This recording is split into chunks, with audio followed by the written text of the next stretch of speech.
Luísa Dulce, saudade de você. Você trabalha Saudade. muito, você tem feito aí várias ações, várias atividades. Eu quero começar falando da tragédia no Sul e perguntando para você o que muda depois dessa tragédia no Rio Grande do Sul. Quer dizer, você, inclusive, está. Você continua na Secretaria da Presidência da República? Não, eu saí em fevereiro. Você saiu. Mas não faz muito tempo, né? Porque você Não saiu faz muito para tempo, agora cuidar da pré-candidatura, né? exatamente. Em Belo Horizonte. Você vai falar disso aqui para a gente. Mas, assim, no tempo que você estava lá e tal, o que você estava sentindo com relação a isso, que é um tema que também te importa muito, que é o meio ambiente, que é o clima, alimentação, né? Que agora está aí na ordem do dia, porque o Rio Grande do Sul, por exemplo, produz 70% do arroz que é consumido no Brasil, vai ter uma distorção agora nessa. Pode encarecer o preço dos alimentos, o governo já pediu para importar 1 milhão de toneladas de arroz para equilibrar se houver especulação, né? Como é que você vê essa dimensão tratada pelo governo? Tá? O governo está começando a entender a questão do aquecimento Bom, climático? primeiro eu queria prestar minha solidariedade, né, às companheiras do Rio Grande do Sul. Acho que o Brasil todo está muito angustiado, né, com tudo que a gente está vendo lá e a nossa reação, assim, muito imediatista diante de problemas que já estavam se colocando, né, já vinham se anunciando há algum tempo e também mostrando, assim, a nossa incapacidade de lidar, né, com situações que estão atingindo aí milhões de pessoas. Então, eu estava assistindo aqui o programa, acho que já foi falado muitas coisas interessantes e necessárias, né, de atitudes que precisam ser tomadas, mas felizmente a gente tem um governo que está presente, né, um governo federal que se mostrou ali presente desde o início da tragédia, não só com a presença física, né, do presidente Lula, mas também da Janja e de outros ministros, não só ministros do Rio Grande do Sul. E a gente viu algumas medidas importantes serem tomadas, né? Desde uma relação com o Congresso que passa por uma liberação de emendas que podem ser aportadas, isso é importante porque acho que como falou aqui, não sei se foi o Luiz ou o Fernando, apenas uma parlamentar do Rio Grande do Sul, que é a Fernanda Melchiona, tinha destinado emendas para prevenção de desastres, né? Mas a gente vê outras medidas que foram tomadas que são importantes, né? Embora sejam assim um pouco, primeiro, reconhecer um estado de calamidade pública e uma série de acionamentos são possíveis, né? Desde, enfim, liberação de crédito, intervalo, né, para cobrar dívidas não só dos municípios, do próprio governo do estado, mas das pessoas físicas, das empresas também. E o governo fez um anúncio importante, não sei se foi ontem ou anteontem, em relação aos recursos do novo PAC, né, mais de 18 bilhões de reais que vão ser destinados aí para uma série de ações, desde prevenção de desastres, abastecimento de água, a questão da renovação da frota do transporte público. Então, assim, acho que tem medidas de curto prazo e outras que vão ter um efeito mais de médio e longo prazo, né, nas cidades, ali nos municípios e no entorno de onde está acontecendo a tragédia. Mas eu acho que todas são medidas muito importantes e é bom a gente ver que tem um governo que está atento, né? Acho que os prefeitos também estão muito angustiados. O próprio governador não fez muita coisa, aliás, desfez muita coisa para a gente conseguir chegar nesse momento de tanta catástrofe. Mas a preocupação, eu tenho dúvida se a preocupação vai gerar mudanças profundas, sabe, Conde? Depois do que a gente viveu na pandemia, e aí eu tô falando, né, assim, numa perspectiva mais global mesmo, que teria que ter motivado ações, assim, mais profundas, né, de mudança na forma de produzir, de distribuir a riqueza, da nossa forma de organizar, né, a sociedade, principalmente as áreas urbanas, e não foi o que aconteceu, né? Então, eu sou um pouco cética ao olhar para o que está acontecendo lá no Rio Grande do Sul, mas acho que tem muitas outras forças atuando e pode ser que a gente consiga regimentar um conjunto de pessoas e de interesses para promover essas mudanças. Eu quero mobilizar aqui todo o teu conhecimento sobre a questão da alimentação, da agricultura familiar, temas que você domina e aprecia, porque vai ser essa é uma dimensão importante, né, no Rio Grande do Sul, com toda essa tragédia, de como o governo vai agir, como é que tem que ser, dada a proporção, né, que é uma coisa assim sempre assustadora quando a gente olha o mapa, né, a cidade inteira arrasada, Cruzeiro do Sul, né, completamente, cidades que foram assim que a população vai ter que construir a cidade de novo em outro lugar, né? Não tem condições ali. Como é que se dá, na sua visão, na sua avaliação técnica,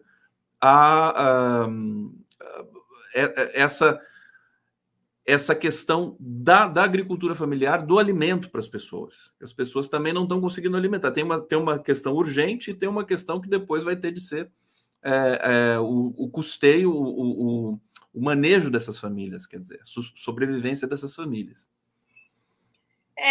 Olhar essa tragédia a partir, né, da alimentação, ela nos permite assim muitas análises interessantes da forma como os alimentos são produzidos e distribuídos, né? E quem tem acesso, como que é o acesso de quem está nas cidades, principalmente, em relação a esses alimentos. O Rio Grande do Sul ele tem uma estrutura agrária um pouco menos concentrada do que outros estados, até mesmo Minas Gerais, ou, né, os estados aí, produtores de commodities, mais na fronteira do Cerrado com a Amazônia. Então, isso faz com que as medidas que os governos devem tomar, elas têm que estar também sintonizadas ou adaptadas para essa realidade da agricultura familiar.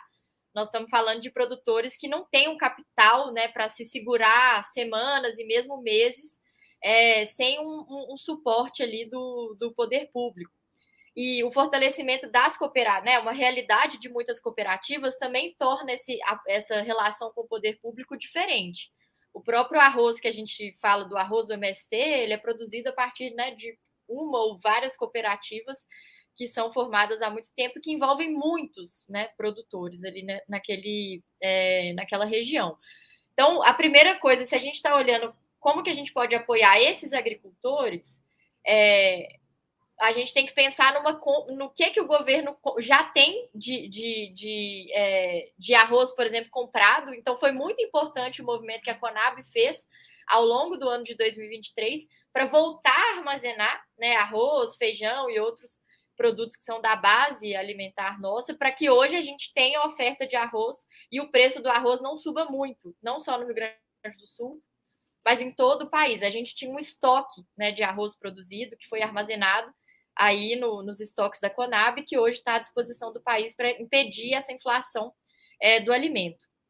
Mas a gente vai precisar de uma compreensão do governo em relação à dívida que foi contraída, né, para o Pronaf, para os programas de crédito da agricultura familiar, pensar também como é que vai ser a recomposição dos equipamentos, das frotas, enfim, de tudo do maquinário que esses produtores rurais têm. E pensar também, Conde, como que a gente estrutura o acesso desses alimentos a quem está na cidade. Porque o sistema alimentar hoje, que a gente conhece no mundo, né, que é o hegemônico, ele é baseado em poucos pontos, né? Então, a gente tem, por exemplo, grandes supermercados que ofertam, que vendem, né, esses alimentos para muitas pessoas. Mas a gente precisa reverter isso. Acho que agora seria uma boa hora para a gente fortalecer as feiras, fortalecer os pequenos mercados. Porque você pensa, se você tem um grande supermercado ali em alguns pontos de Porto Alegre, né, ou dessas cidades ali no entorno, e esse supermercado fica ilhado ou perde toda a sua mercadoria, as pessoas vão ficar sem alimento, né? Então, pensar como que a gente pode fortalecer a agricultura familiar agora, no entorno das cidades. Na distribuição, por exemplo, numa grande cidade como Porto Alegre, tudo mais, seria que ter mercadinhos menores? Você acha que a ideia é um pouco essa, assim? Eu acho que a ideia é um pouco essa, permitir uma distribuição mais descentralizada, né? Porque quando você centraliza, se você tem um gargalo naquele fluxo de distribuição, a quantidade de pessoas que é prejudicada é muito grande. E como o nosso sistema alimentar ele também é baseado nesse transporte de longa distância, né? Quando você tem um bloqueio das estradas, quando você tem algum tipo de interrupção nesse transporte, a comida não chega, né? E a comida que chega muito cara. Então vai ter gente que não vai ter condição de comer. Então por isso que eu mencionei no início que olhar para a questão da alimentação e da distribuição da comida diz muito sobre a nossa forma também de organizar o capitalismo hoje, né? E uma mudança pode começar por aí. O Rio Grande do Sul já é um laboratório onde há muita agricultura familiar, onde há uma certa desconcentração dessa produção, né? E seria uma oportunidade da gente fortalecer ainda mais esse modelo de cooperativas, né, de pequena produção. O Rio Grande do Sul já tem um desenho singular ali de produção, né? Quer dizer, as famílias produzem, acho que tem muito suíno lá, tem muitos suínos, né? Produção de suínos, Sul, Santa de Catarina. frango. Você sabe isso? A região Santa Catarina, Rio Grande do Sul, Santa ali Catarina, Rio Grande do Sul. Chapecó, tudo mais, onde são, né, o berço ali de Sadia, Perdigão, essas empresas. Isso, Né? Ovos, né? Aves, mas também alguma soja também parece que a soja chegou forte no Rio Grande do Sul nesse momento, o que é até uma preocupação, porque a soja ela é muito anti-ecológica, né? Quer dizer, ela toma trechos inteiros assim, modificando ali o microclima das regiões. Eu quero aproveitar te perguntar o seguinte, a pergunta que eu fiz para o Luiz Marques, ele trava uma batalha, né, contra o agronegócio, que ele denuncia isso há tanto tempo, com dados, enfim, ele diz que o maior inimigo, né, do meio ambiente no Brasil e da própria economia, de uma certa maneira, se você contabilizar as consequências, seria o agronegócio. Eu queria saber de você, como é que você vê o agronegócio no enquadramento dessa tragédia no Sul, e se não seria a hora do agronegócio também ser cobrado por isso, quer dizer, a despeito de todo o lobby, poder que eles têm, dinheiro que eles têm, isenções que eles têm muitos privilégios, o agronegócio, né, Luiz? O que você pode dizer para a gente sobre isso? Olha, acho que tem duas questões que eu queria ressaltar, né? Em relação às mudanças climáticas, a gente tem dados muito, assim, consolidados que mostram que o agronegócio é o principal emissor, né? Está ali entre os principais emissores de gases de efeito estufa no Brasil. Os dados do Observatório do Clima, Conde, eles são bem chocantes, assim, mostram que 72% das emissões de gases de efeito estufa no Brasil tem a ver com o agronegócio. 28% advém da pecuária, principalmente bovina, e 44% das formas, né, mudança de uso na terra, então, basicamente, desmatamento. E quando a gente olha a relação do desmatamento e a pecuária, é muito junto, né? Ali no arco do desmatamento, na fronteira do Cerrado com a Amazônia, você desmata, vem com a soja e depois com a pecuária. Então, esse é mais ou menos o caminho, né? Então, 72% das emissões de gases de efeito estufa no Brasil advém do agronegócio. Então, a gente precisa ter esse dado para saber que existe um responsável e a gente precisa responsabilizar e promover mudanças nesse sentido. Mas também queria reforçar o que foi dito anteriormente, assim, politicamente, o agronegócio se organiza no Brasil e tem uma representação muito grande, né, da FPA, que é a Frente Parlamentar da Agricultura, está à frente de todo desse avanço conservador que a gente vê no nosso país. Né? Então, precisa ser responsabilizado das medidas econômicas, das medidas ambientais, né? de todo esse avanço do conservadorismo que impede, né, a tomada de medidas que vão na prevenção dos desastres, que fortalecem a agricultura familiar, que pensam um novo modelo urbano para o nosso país, né, que urbanização de favelas, que pensa um novo tipo de moradia, transporte público, enfim. Então, tem aspectos que não estão ligados diretamente à produção agropecuária, mas que estão ligados ao conjunto de legislações e regulação que existe no nosso país e que o agronegócio tem sim um pezinho ali, né? O campo identificado com o agronegócio, que eu acho que a gente não deveria separar essas duas coisas. E aí, como moradora de Minas Gerais, né, como mineira, dizer também que a mineração faz parte disso, né? Minas Gerais, Pará e muitos outros estados padecem também de uma desregulamentação das políticas ambientais que são fomentadas muito por parte do interesse da indústria minerária. né? E você mencionou que em 2019 o governo do Eduardo Leite promoveu quase 500 alterações na legislação ambiental. Minas Gerais, a gente também teve em 2017 uma mudança grande na legislação ambiental aqui do nosso estado, que atendeu em grande medida os interesses da mineração, né? Então, coloca em risco toda uma população a favor, né, do lucro de poucas empresas que nem investem aqui no nosso próprio país. Então, é uma situação muito séria que a gente vive no Brasil hoje. Luiz, eu quero falar da sua pré-candidatura, mas antes de chegar lá, deixa eu trazer comentários aqui do nosso público. Isabel Reis, Saúde Conde, ela está dizendo aqui, jorna folha tem que ser replantada? Não sei se eu entendi, mas está lido aqui a sua mensagem, querida Isabel. Fernando Bay, Luiz, chegou perto, a culpa é do bloqueio. O bloqueio é agravado pelo uso do solo do Sudeste e Centro-Oeste.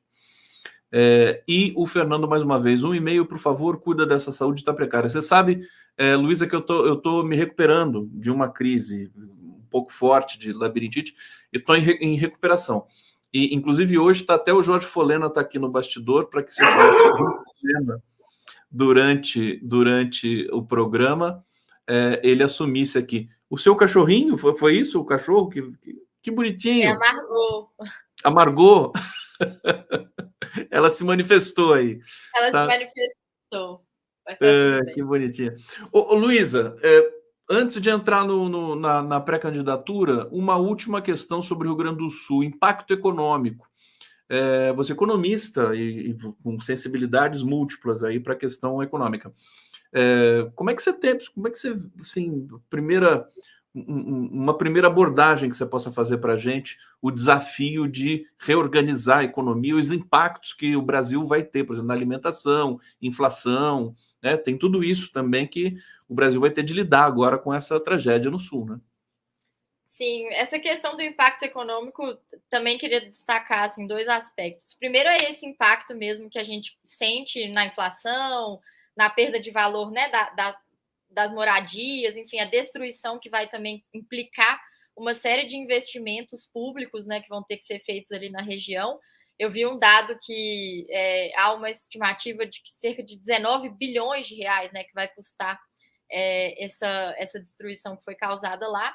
E a gente vê o próprio governo federal já revertendo recursos para apoio ao Rio Grande do Sul, né, que isso é muito, muito importante. E vai alterar o dia a dia, né, de pessoas que não estão, inclusive, no Rio Grande do Sul. Se a gente vê, por exemplo, o adiamento muito correto, né, do concurso nacional unificado, o que isso implicou na vida de pessoas que não estão no Rio Grande do Sul, né, que são impactadas e que é preciso ter essa solidariedade mesmo com o que está acontecendo lá. Estava vendo um comentário sobre o Campeonato Brasileiro, né, de futebol. Os times não voltar, né, os times ali do Rio Grande do Sul, de Porto Alegre, não podem hoje voltar a jogar, mas a gente não está falando só de 11 jogadores ou de 22 jogadores, nós estamos falando de comissão técnica, de funcionários, né, de pessoas da limpeza, de uma série de pessoas que trabalham nesses clubes de futebol e que são também impactadas. Então, os impactos, eles são muito maiores do que a gente consegue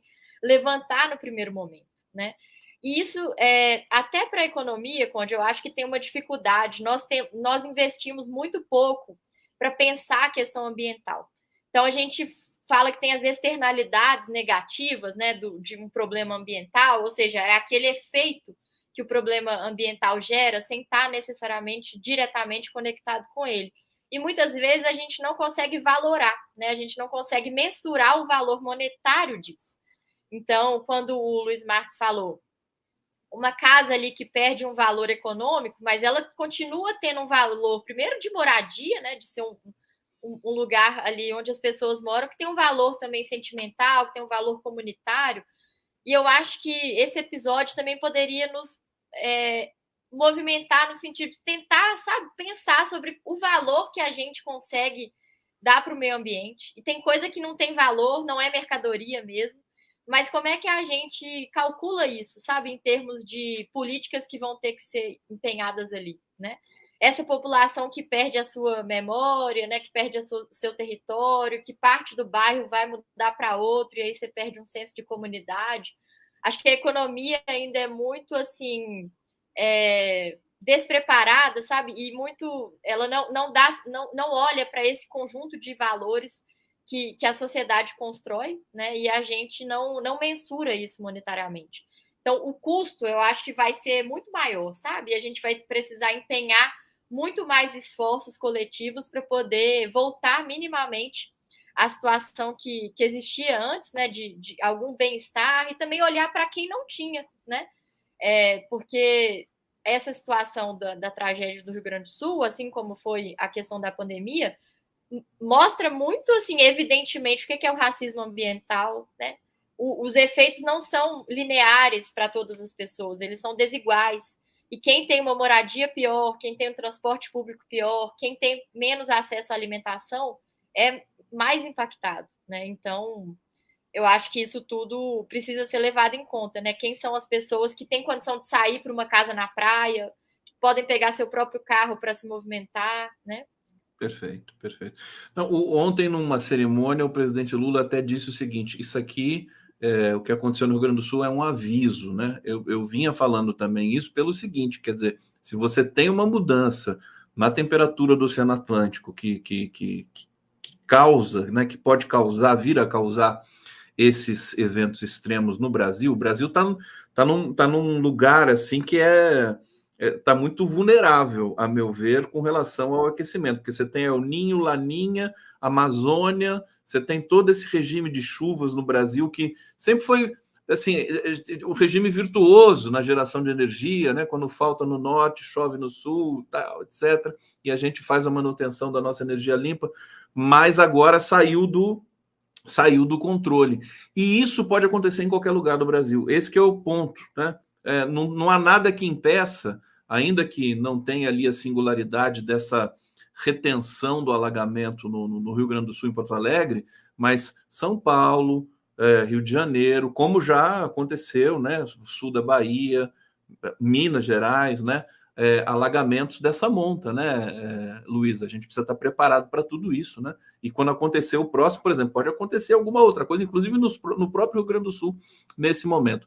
Mas eu quero tratar com você um pouco agora da sua pré-candidatura. Achei tão lindo o cartaz do lançamento da sua pré-candidatura. Está aqui. Olha a Luísa Drussi, toda feliz ali. BH, vereadora, dia 18 de maio. Deixa eu tirar aqui esse banner para a gente enxergar direitinho. Sula Comida e Cultura, eu creio que seja o lugar, né? É Isso. isso? É um lugar bem icônico aqui de Belo Horizonte. É um Ah, prédio, muito bom. Sulacap, que fica no centro e tem uma vista assim para o viaduto de Santa Teresa, é bem bonito. Você ficou fantástica nessa foto aqui, ficou muito bonito. E conta pra gente, então, o que você está preparando, como é que tá, o que você está movimentando para abrir o debate, né, em Minas Gerais, aí em Belo Horizonte. Pois é, Conde, estou como pré-candidata a vereadora de Belo Horizonte e dando continuidade a uma construção política que já vem de muitos anos, né, mas que em 2022 eu fui candidata a deputada estadual aqui por Minas Gerais e foi uma candidatura que apontou muito para frente, me motivou pessoalmente e muitas pessoas a dar continuidade há uma discussão política de renovação pela esquerda, né, que isso é muito importante também, não é a renovação pela renovação, a gente fala da renovação raiz, e que tem uma preocupação com muitos desses temas que a gente está discutindo aqui hoje. Né? Recentemente, inclusive, fizemos um debate sobre meio ambiente e mudanças climáticas aqui no âmbito da minha pré-candidatura, e que tem várias coisas que nós discutimos lá que rebatem agora nessa situação da crise do Rio Grande do Sul. Então, eu acho que estou como pré-candidata também para propor ou me somar a uma discussão que propõe mudanças profundas mesmo na nossa forma de estar nas cidades, na nossa forma de nos relacionar campo e cidade, né? Pensar os outros seres também que habitam aí a casa comum, como chama o Papa Francisco. E Belo Horizonte é uma cidade que já teve, né, uma estrutura assim de prevenção, uma estrutura participativa, de construção de políticas sociais, né, de políticas de infraestrutura, de urbanização de favelas, culturais, muito forte, mas que está muito descuidada, sabe? Eu não sei se você tem frequentado ou conhece, né, pessoas que comentam com você sobre Belo Horizonte, mas está uma cidade muito descuidada. Então, eu estou me propondo, né, a participar desse processo aí de cuidar da cidade, de fazer circular ideias que possam levar a gente para um outro caminho, né, o caminho do bem viver, assim como o horizonte que eu mais me identifico, né? BH tem muita tradição de participação. Eu recebo muitos informes, notificações aqui de movimentos sociais que se mobilizam, que requerem os seus direitos. Quer dizer, é um povo corajoso, né? E o Brasil está precisando muito disso. Belo Horizonte. Então, eu creio que se a cidade está um pouco, como você disse, você usou que expressão? A cidade está um pouco Muito descuidada, né? Tá cuidada, muito né? deixada de lado, assim. Mas no sentido do social, da tecnologia social, o que você pode dizer para a gente? Que Belo Horizonte é vibrante, mesmo nos momentos de crise, né? Se produz muita ação aí. Eu tenho percebido isso, assim. Não sei como é que você está vendo essa situação. Belo Horizonte é uma cidade que tem uma história assim bastante revolucionária, né? A cultura é muito forte por aqui. E se a gente pegar, estamos falando do Rio Grande do Sul, assim como Porto Alegre, Belo Horizonte é uma cidade que inaugurou também nos anos 90 o programa do orçamento participativo e uma série de políticas muito inovadoras dos governos do PT, né, no início dos anos 90, no caso aqui com o Patrus Ananias, que foi O nosso Patrus foi prefeito primeiro nos anos 90, né? foi eleito em 92, né? E de 93 a 96 teve seu mandato. E nós tivemos também o Célio de Castro e depois o Fernando Pimentel. Então foram 16 Sim. anos, né, de governos do PT, de 93 a 2008 em Belo Horizonte, que é justamente o meu período de Foi infância, seguido? né? Foram 16 anos seguidos? Foram 16 anos seguidos. Impressionante. E que E você estruturou. cresceu nesse ambiente, não foi? Eu cresci nesse ambiente, né, ouvindo uma série de, enfim, pessoas que participaram, que hoje são servidores ou que passaram pela prefeitura. Então, a prefeitura de Belo Horizonte, ela tem